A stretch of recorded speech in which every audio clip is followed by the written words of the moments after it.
In 2016, Maverick Applied Science developed the Plant Engineers FRP Forum to create a platform where plant engineers could come together for in-depth discussions and exchange ideas on matters related to FRP equipment and piping reliability. After the success of the forum in 2016, we presented the second annual Plant Engineers FRP Forum on May 10th and 11th, 2017. The 2017 forum included 20 presentations and discussions on FRP and dual laminate equipment with attendees from all over the country. Discussions range from FRP scrubber designs, the merits of the RTP1 standard, shop inspection expectations, acoustic emission testing, and fluoropolymers. The depth of the content was truly impressive. Since everyone was not able to attend, we would like to share some of these presentations by webcast to the general industrial community. This presentation is an introduction to ASME NM2, a standard for FRP. And I want to say I've been involved with ASME on piping task groups since about 2000. That sounds really good until you realize that it's taken like 17 years for ASME to put out a standard, and it's still not out before the end of the year. So from that side, it's not real impressive in my view, so I'm not real proud of that, but we've been diligent all the same. But kind of, I guess, where it initiated was engineers would come to us, plant users would come to different manufacturers, and they say, I got all these piping codes, and how do I tell if my FRP pipe meets the codes? And there's so much stuff in here, and you got the power piping code, and you got the process piping code, and there's so much stuff in here on non-metallics. That's one chapter. But all the materials, all the non-metallics are blended together. So it's like, you can't really prove that you meet the codes, but then you can't really disprove that you don't meet the codes. So that there wasn't enough measurables in there to really provide guidance to the end users on how to run an FRP project and have the same expectations for the non-metallic pipe as they do for the rest of the metal pipe that's in the plant. So we started off on that effort, and finally we got enough momentum that we got the substantial attention of ASME, and they're like, well, we need to make this an official task group, and we need to move it to a committee. And so they brought it to committee level in 2011. The non-metallic pressure piping standards committee was formed, which I'm actually the chairman. You would think I would be able to say that better. Yeah, but this is not my probably strongest point is not speaking. I'm definitely more of an action person. But anyway, so in 2011, ASME formed a committee, commissioned it, wrote a scope for it, and since that time we've been working on standards for non-metallic piping. We have one standard coming out, all of them are coming out at the end of the year. One is for thermoplastic pipe.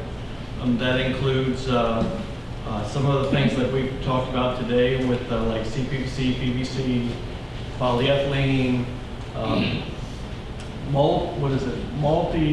multi-layer composite pipe or something like that. Some spoolable pipe that you see for oil and gas. Ceramic lined pipe would fall in there, rubber lined pipe would fall into there. And then we have NM2. NM2 is specifically focused on FRP pipe. And this was the challenge in the codes, is that you have basically one chapter talking about non-metallics and treating everything from FRP to rubber lined carbon steel to thermoplastics, all with the same rules. Really didn't work well. So we have a standard coming out this year, and we're trying to introduce it to the end users and engineers so they know it's coming, and to kind of give an idea of what's going to be in it and how it's going to change things for them. So we're going to go ahead and get started. So, general outline, we're going to talk about applications, we're going to talk about some of the background of some of the standards. I'm going to go into some depth in the contents of NM2, and then kind of summarize it on how it's going to impact you and your projects. Generally, we've seen FRP for over 50 years. Start out in pulp and paper. That was the first applications. We're dealing with a lot of chlorides and base chemistries, bleach, and they're like, well, hey, it works great for boats over here. So then they started asking boat manufacturers, can you make that in a circle and make it long? And so then they started making pipes, and that's started with the boat manufacturers up in the Northeast pretty early. Quickly, it spread into chemical process. Recently, in the last few years particularly, it's moved into the power industry, where the power industry's got chemical process units on their generation facilities. Over the years, it's definitely propagated into all facets of the industrial realm. You'll find it in steel mills handling hydrochloric acid, sulfuric acid. I'm trying to think of some of the other things, iron and chlorides, things like that. In mineral processing and mining, and copper mining, nickel mining, gold mining, we see it because it's a lot of sulfuric acid processing, hydrochloric acid processing to find it. Anywhere where we've got these corrosive materials, FRP has proven itself to be an excellent material of construction.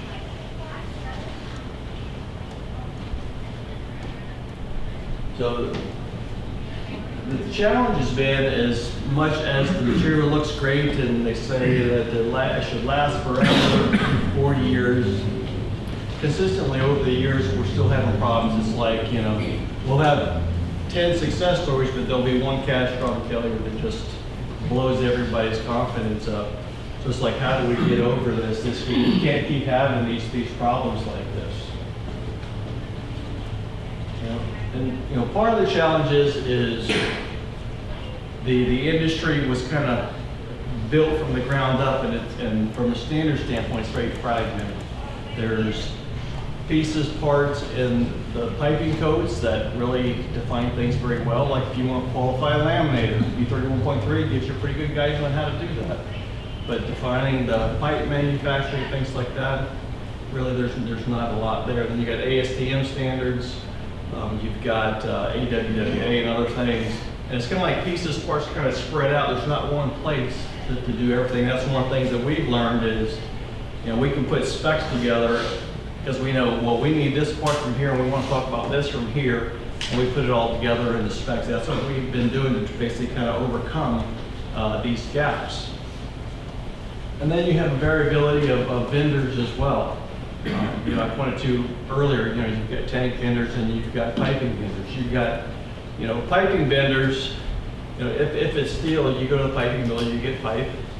You call your engineer up, your floor, Bechtel, that kind of guy, and say, engineer this system. He does a stress analysis, and then you call your contractor and he installs it. Well, with FRP, a lot of times the engineers don't have expertise in non-metallics on the design phase, so then you're forced as owner to rely on your best resource for FRP. A lot of times that is your fabricator. So some fabricators, they have excellent technical expertise and they can do stress analysis and FEA and things like that. And some of them just make a good pipe. So if you're bidding something and you've got design requirements in there, well, like I said, in the end of the day, we all got to eat. So they want to eat well too, so they're not going to just say, no, we don't do that. They're going to say, yeah, we'll figure it out. And sometimes that pressure becomes a problem because they can't meet those expectations. And then, obviously, trust me, that's, you hear that a lot. We've been doing that for 30 years. Some of them have and they've been doing 30 years very well. Others, I say, you've been doing 30 years wrong. And I'm not saying they do everything wrong, but you see some fundamental breaks down in the system where it's like they know how to build it, they don't sort of know why this step has to always come before this step. And why we have to do this step and grind to this degree to get good surface preparation. So there's different levels of knowledge and expertise, and that's one of the things why we wanted to kind of talk about some of these things a little bit more. So again, the challenge is too many standards. You know, you've got the variabilities, and in the end, it just leads to uncertainty and lack of confidence. That's been the challenge. Is everybody knows FRP works well for corrosion, but when it comes down to it, every time you get into an FRP project, you always have concerns. So that's one of the reasons for the standard. You know, fundamentally, you know, going back historically, we've got the piping codes. Again, chemical process piping, power piping. Here's the ASTM standards. So this is kind of the gamut. So you've got filament wound pipe, you've got centrifugally cast pipe, contact molded pipe, fiberglass pipe. Okay, you've got HDB testing here. You've got pressure fitting design here, flanges, machining flanges. You can see how this can get very confusing very quickly. And then, you know, going further, if you want a varied system, well, you're going to go to AWA standards. And if you look at the European standards in ISO, and then there's this British standard, 7159, there's actually some good tidbits in there that we go to. We look for stress intensification factors and support design. They have a little bit of that in there in some of them. So we've kind of pulled out of all of these and try to bring that into one place. This is kind of the goal. You know, the deficiencies that we see again. You know, like I said, you know, we talked I just showed you the specs on centrifugally cast pipe, filament wound pipe, contact molded pipe. There's no consistency, and it's very unclear. And when I got a custom pipe, how do I design that? And you know, when we look at the codes, you know, if you read say the B31.1, say 7 years ago, I think it might be changed now. Hopefully so, because we had a ballot going through. It said basically if you change a pipe in kind, you didn't have to do anything. Just buy the pipe, spool it up, replace it. So if I change the steel pipe out for FRP, does that still apply? Same grout, same pressure, everything's the same. Well, you know, what we've learned is no, that's not the case, but the rules don't necessarily say that, so it's a big gray area. So that's some of the things. So we've kind of tightened up when you need to design things and when you don't. The stress intensification factor calculations you'll find in the codes. They're based on testing that was done back in 1954 on 4-inch diameter carbon steel pipe. And that's what's in the code today. So that's what we've had to work with, whether it was FRP, thermoplastic pipe, carbon steel, stainless steel. That's the rules that we have, and currently we've got some research projects that are into ASME just to run actual physical testing on FRP pipe to do this. But we can point to some of the other codes where they've done a limited amount of testing and developed their own formulations, and we can pull formulas out of there now. So we're going to be bringing that into this new standard. You know, again, the goal is basically a comprehensive set of rules. So, you know, when you're going to buy a pipe, okay, what's the design basis? You tell me it's this thick, okay, how do you get to that? And you have this manufacturer, well, he might use this rule, and this one uses that rule, and, you know, if this guy's quality oriented, well, he's going to pick the equation used that makes the thickest, most robust pipe, and if this company is more cost oriented, and that's kind of their market, then they're going to pick the equation that gives you the thinnest calculation for the pipe wall. And unless you tell them any different, both of them are equally acceptable. So, you know, it's kind of like Tom said, if you don't have a tight specification, how do you enforce what you want?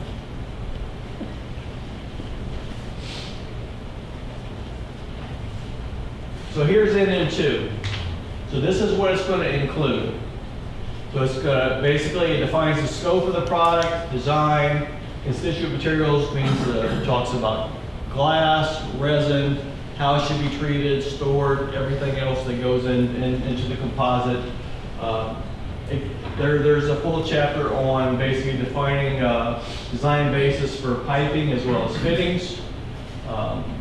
Pipe stress analysis we'll talk about a little bit more. And then there's a separate chapter on fabrication, assembly, and erection, and finally inspection, examination, and testing. And what you'll see, if you're familiar with the piping codes, is basically we have used, I think it was B31.3 as kind of a template to start with as a structure on how to build this standard. So if you've seen an ASTM standard, generally it's somewhere around 20, 30 pages. Well, this standard is going to be almost 200.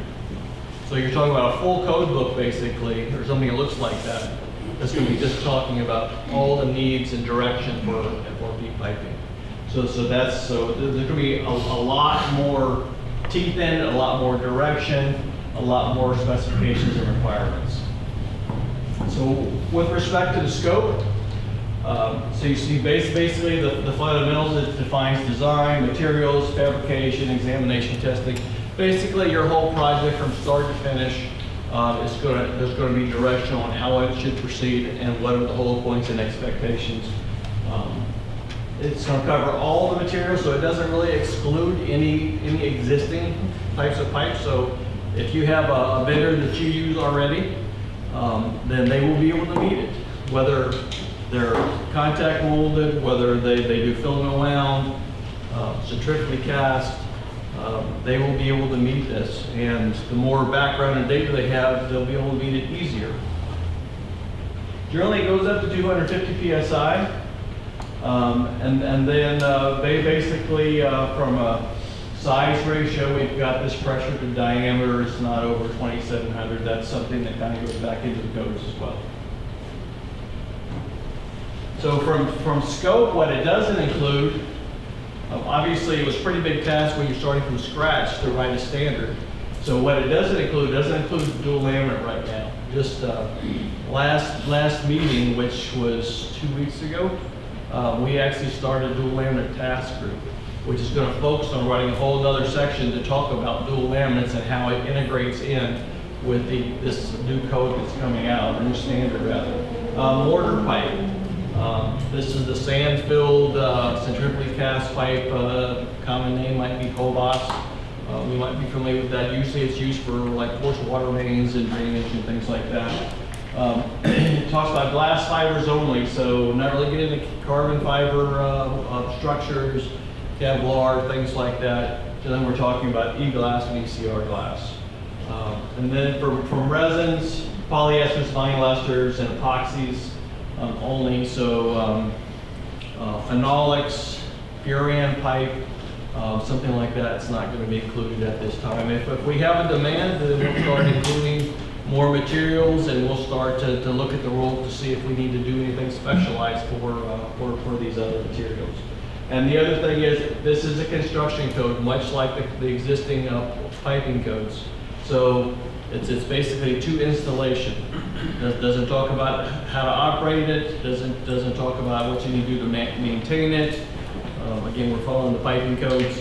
That may be something that may be a future reference that we work on later, but right now where we're trying to chip away at the mountain and kind of start from the top down. So here's design. So we've got design conditions, design criteria, pressure design of piping components, stress analysis, pipe supports, and then special criterions we'll get into here shortly. So from a design conditions basis, one of the things is we talk about the qualifications of the designer. Obviously, somebody that's doing steam piping for 40 years is probably a fantastic piping engineer, but if you just throw him on a steel project, or an FRP project, he's going to struggle because it's not a homogeneous material. It's different kind of joints. The allowables are developed differently. And if you don't understand it, it's not just about plugging in different properties into a program and just rolling with it. Obviously, design, we're talking about sustained loads for pressure and temperature, gives directions on minimum component thicknesses. things, directional on pipe stress analysis, and the important parts of what are the influences, weights, thermal expansion, dynamic loads, wind and seismic. There's a little bit on water hammer. That's a little bit of directional burial is one of the things that is in there. We need to probably expand it a little bit more, but some things like that. There are 4 design methods. The simplest one is basically by rules. We'll talk about all these a little bit more. The next one is by long-term testing. So you can qualify your pipe just by rules being followed. Follow these equations. Here's some minimum properties. Then we have long-term testing. So that's a little bit more involved. Short-term testing. And then by stress analysis, which we'll talk about. So, in the end, the goal is, at some level, is where we develop a stress envelope. So basically, if you look at this line here, this is your hoop strength, this is your axial strength. If we did a unrestrained hydrostatic pressure test, it's going to basically develop this line and it's going to fail up here. So you can strike this down and find those. You can also test this. You can do strictly axial tests. But basically, you want to define a maximum ultimate envelope for the pipe, and then you want to apply down a design factor to develop allowables. And so that's basically what all of these methods will do. Looking at the first method, it covers basically, we have type 1, this is your typical chop strand mat pipe. Type 2 is your mat woven hand layup pipe. Type 3 is your 55-degree filament wound. And what's specific to this is a prescriptive method, and basically we're going to have allowables tables, properties tables, in what will be NM3, which is the materials book. And that's going to define basically default values for all these materials, for hand layup materials, for filament wound materials, saying, okay, if you've got 100 foot of pipe to build and install, well, you don't have to do in-depth calculation. You can use these very conservative, safe, minimum values for the pipe. You can design it to this and install it without having to do all the testing to prove the product. But they're going to be very safe, and oh, by the way, it's going to have a pretty conservative design factor of 2. Of 8 rather, also. So you'll start to see the differences here shortly. So method B is long-term testing. So this is HDB testing, hydrostatic design basis testing, based on ASTM D2992. So this is basically it gives you 2 options. You can do 10,000 cycle pressure option, or you can hold it for 10,000 hours. And basically develop a degradation gradient to come up with long-term allowable stresses. And basically it can be not to be more than half of the long-term hydrostatic strength or a quarter of the short-term. So when you start right off the bat, you do short-term burst tests. So it's like a 1-minute test basically. And that's your short-term burst strength, and you go a quarter of that, or if you do your long-term, you develop this degradation line, and you can do basically half of that, so it's got kind of a knockdown factor on that. And all of this is based on the lowest deviated value, which is taking the mean of, I think it's 36 samples or something like that.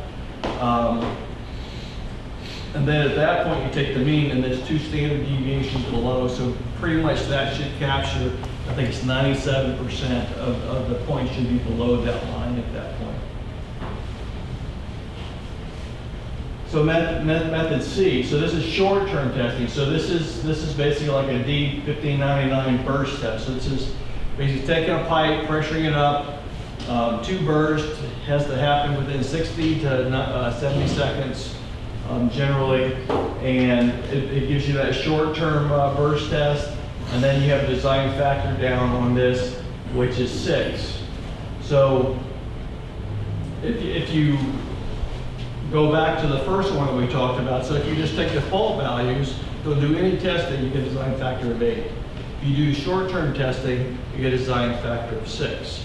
And if you do the long-term testing, it's going to be something between about 4 and 5 is what it comes down to be based on your testing.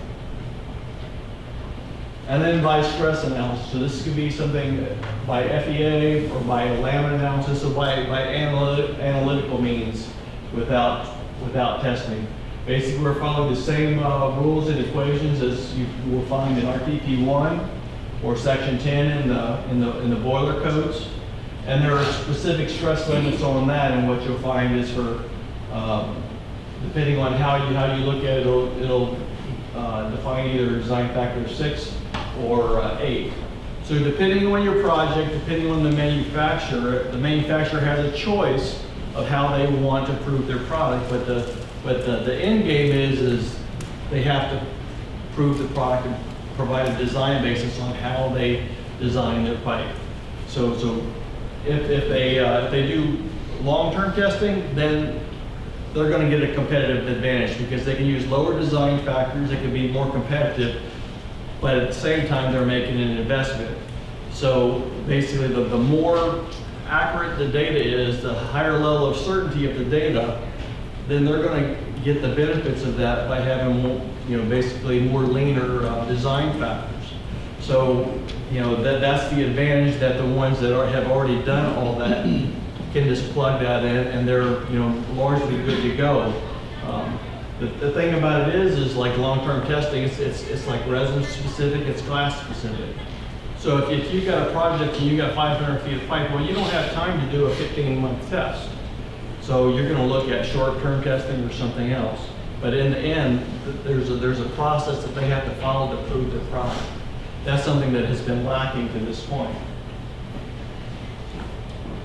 So one of the things that we do for pipe and fittings is there's basically a range of test specimens that they can do. So below 8-inch, they can go down from 8 1/3 or 3 times higher. So you're more or less you're talking about down to I think it's like 2-inch to 3 times to 24-inch, and above 8-inch. Say if you take 12-inch diameter pipe, well, so this covers down to 6 and up to 24. If you've got a 60-inch pipe, that test is going to cover that. You're going to have to want to test. You go 2 times more, so you test a 30-inch pipe to reach 60. So obviously they're making an investment an expense when they do the test. So they're going to be a little selective on how they approach it. And if they're smart, they'll try to figure out for their range of product, what's the least amount of tests I can do, and pick those sizes so I can cover my whole range with a reasonable cost. And then something that I wanted to point out also, when is proof of design not required? Well, so for method A, where we have default values, they're very conservative. We need to do testing for that. Method D is by analysis. Again, it's not as conservative, it's a little bit more analytical, but there's been more effort going in. And then what I'll show you later is basically in B or C, you have the choice. You can proof test all your fittings, flanges, elbows, everything, or if you follow design rules for T's, reinforcements, elbow design, then you don't have to do testing for that. So they have some options. If they want to get it lean and mean, they'll test every fitting they got, and they can, really tighten up their design factors based on their actual test data. Well, pretty much, as far as the design of fittings goes, covers everything. It's going to cover pipe, elbows, T's, everything from molded, sweep T's to reducing T's. To I'm trying to think of mitered elbows, any principal component you have in a piping system is going to cover, including your joints. Stress analysis. There's going to be three options. You can do it by simplified rules. Some of this, depending on is going to depend on your arrangement, depending on your design values or your design conditions. If you're looking at ambient temperature, and you're talking 25, 50 psi, well, you don't have to do a detailed stress analysis. Maybe you can do it by rules. By, there are hand calculations you can do, and some things maybe the route's simple enough. You can do it by inspection by a trained piping engineer.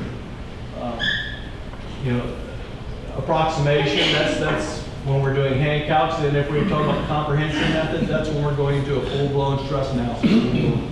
We're using a program like Caesar 2. We're putting in all the material properties, the full route, full design conditions, movements, displacements, everything that's on it to look at it from a comprehensive means. One of the things that it does that is unique for FRP and is a deviation from the codes is it has a load case that considers thermal as a sustained case. This is something that the piping codes don't currently have. When it talks about sustained, it's basically dead weight plus pressure. And it says for thermal, well, it's self-limiting, and you get an extra bump in allowable stress because of thermal. Well, with FRP, we're giving an extra bump, but it's only 10% versus a lot of times it might be as much as 30 or 40%. Also, we kind of gave a little bit more direction on occasional looks for wind and seismic. So we've got one design factor basically for long term and another design factor for short term. So if you have, say, upset conditions, for example, well, that kind of falls under this like 1 hour to 80 hours per year situation. If you have pressure surge and things like that. So it gives you a little bit more versus, something that, if you say, well, we have, something that we might run 6 months before we correct that and that sort of thing. And then also we've defined something for hydrostatic testing as well. There's direction on pipe supports. Generally, this direction is going to follow MSS SB 58 and the boiler codes. And then beyond that, there's specific direction on pipe supporting, on discussions of point loads, spans, stiffnesses of supports, supporting inline components like valves, flow meters, heavy components in the line that generally if you're hanging steel off an FRP, it's not really a good thing. Steel's going to win most of those times. So we want to, those heavy steel components, we want to support those independently, taking it grade to grade. Special considerations, chemical service, kind of like we talked a little bit before, the more hazardous material, there's a little bit of discussion on the considerations for that erosion. If you're handling slurries, that comes into play. Compressive gas service, buried piping. There's discussion in there on handling of that as well. And again, this kind of follows the format of the piping codes. Constituent materials. So this is, again, this is the reinforcements, it's the resins, it's all the preparations and care with respect to that.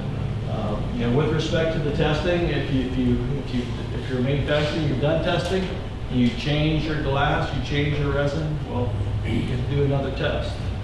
Just because you've got test on this vinyl ester doesn't mean that it's good for that vinyl ester, because if you look at a see this phenol A vinyl ester resin, well, that's got elongation generally of 4 to 5%. If you look at a Novolac epoxy resin, that's got an elongation of 2 to 3%, sometimes 1 to 2. So if you look at chlorinic, it's more like 1. We see a lot of chlorinic resin and chlorine. You can't treat that the same and assume you're going to get the same results with that versus a very forgiving bisphenol A polyester. So, that needs to come into play, and that will help the manufacturer decide how he wants to approach his test method. What we find is most manufacturers probably, I would say 50% of what they build is 1 or 2 resins. And the rest is all the specialty high-end resins, high temperature, something, something else. So they can knock out a lot just with testing a couple resins. So, but they'll have choices on how they want to approach that as well. In Chapter 4, basically it lists all the standards that are listed standards for piping. And one of the things you'll see is all of these, like D2996 comes from an ASTM standard. It's D2996 in ASTM. And ASME has actually adopted these and basically taken control of these for the piping codes. Because basically they want to know if there's a change, well, they just don't want ASTM doing their own stuff out here and impacting what they do. If they agree with it, well, they're going to adopt it. If they don't like that change, they think it's going the wrong direction for their priorities, well, they may choose to go take a different path and not include something. One example is similar is the ASCE code standard 7, or basically occasional loads for wind and seismic. We've got, I don't know, it's up to 15, 16, something like that now, but you'll see a lot of standards that will still say, version 2010, because there was a big change in, I think, 2012 or 2013, and a lot of the industry doesn't like it. They think that the standards went down, the factor of safeties went down on it, and so we still see references to 2010 version of ASCE 7 instead of the current version. So this is what same kind of choice that ASME has taken as well. Chapter 5 is fabrication, assembly, and erection. So this goes into bonder qualifications. Just like any other pipe, you have to have a qualified bonding procedure, and you also have to have qualified bonders. So there's directions for that as well. And then obviously, you've got qualifications for requirements for joining, qualifications for tolerances on piping as well, and this is all included and all goes through installation. So inspection, examination, and testing. We talked about the inspection activities. What's the owner's responsibility? What is the responsibility of the fabricators?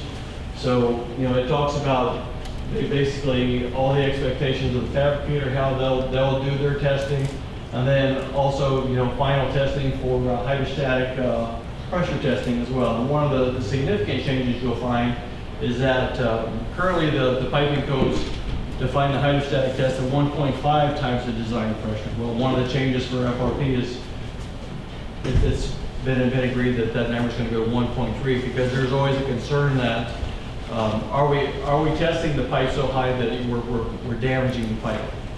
So it's been agreed that this has been released, and we can still provide the same factor of certainty on the installation, even with a slightly lower number. There's also a number of mandatory appendixes. So there's an appendix on how to design flanges so that no matter what manufacturer, they're going to be designing them the same way. On lambda analysis, if they choose to do design by stress analysis, here's the guidelines for that. Here's another one on SIFs. If they do 55-degree film oil pipe, there's a standard now that supports that says every manufacturer shall do it this way. If you're going to film and wine, this is how you have to meet these expectations. So there's requirements for all that. These are mandatory appendixes. And then beyond that, there's others for calculations on pipe support loads. There's this alternate testing grips is basically developing a different test on how to do tensile testing for FRP. And then there's some guidance on repairs as well. So that kind of gives you an idea of what is going to be involved, and the goal is it's going to make better projects, more certainty of what the design basis of the product is, and better installations as well.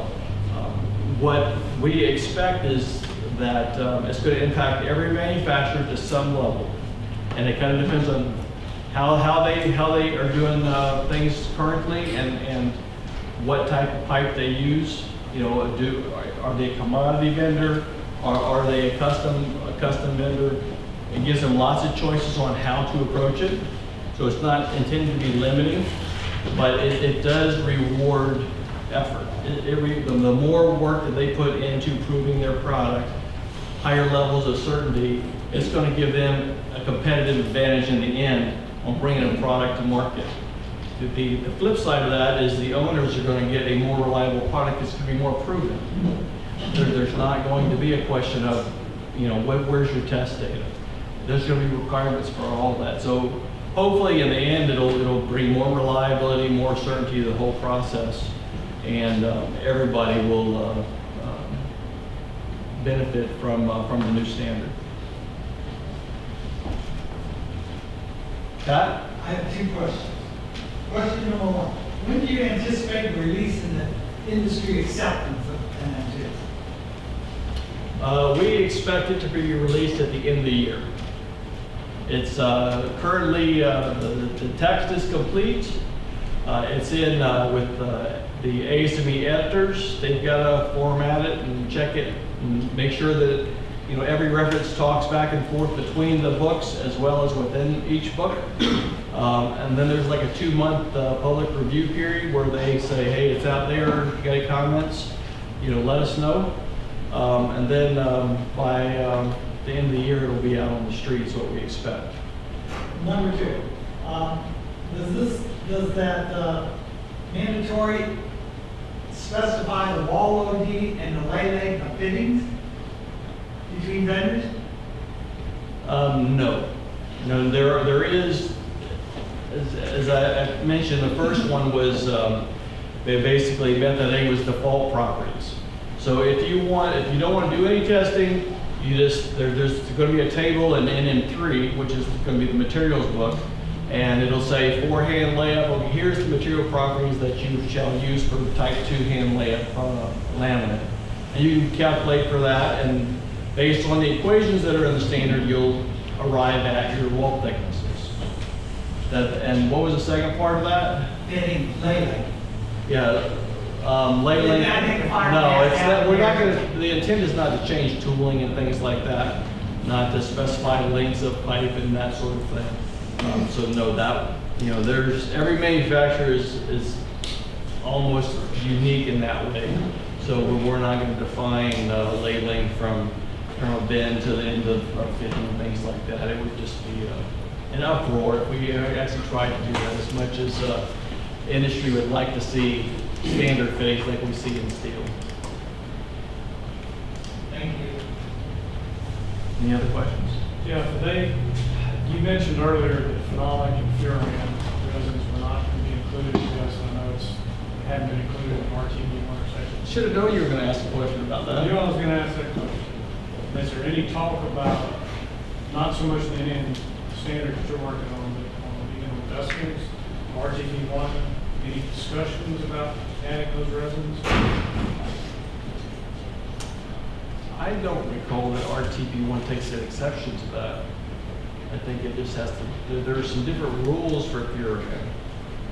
But I think you can design to RTP1, that's not a problem. But there are some different rules because it is a much different resin and much more brittle. That's my understanding that it can design to it, just can't, the fabricators can't stamp. So I might be wrong. I don't believe this. I don't think there's any limitation on resin that way. Mr. Bruce. I think that furan is in section 10, but I don't think it's in scope for RTV1. Is it? Okay. I'd have to look, that's my recollection. So section 10 are pressure vessels. Yeah. And you can design for no pressure, I guess, under section 10.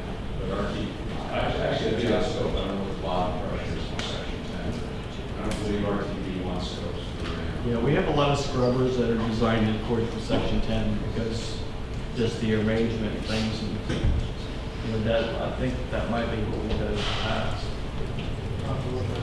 So yeah, so if you're going to specify section 10, if that's the case, then you'd be covered. But it wouldn't be stamped unless they're section 10 certified vendor. And that's a whole nother thing. Just another advertisement, if there's interest in getting something like furan into ASME, one of the challenges is that you need some experience base on the committees to talk about the topic, and there's not a lot of people with significant furan experience in that committee, so to get furan from that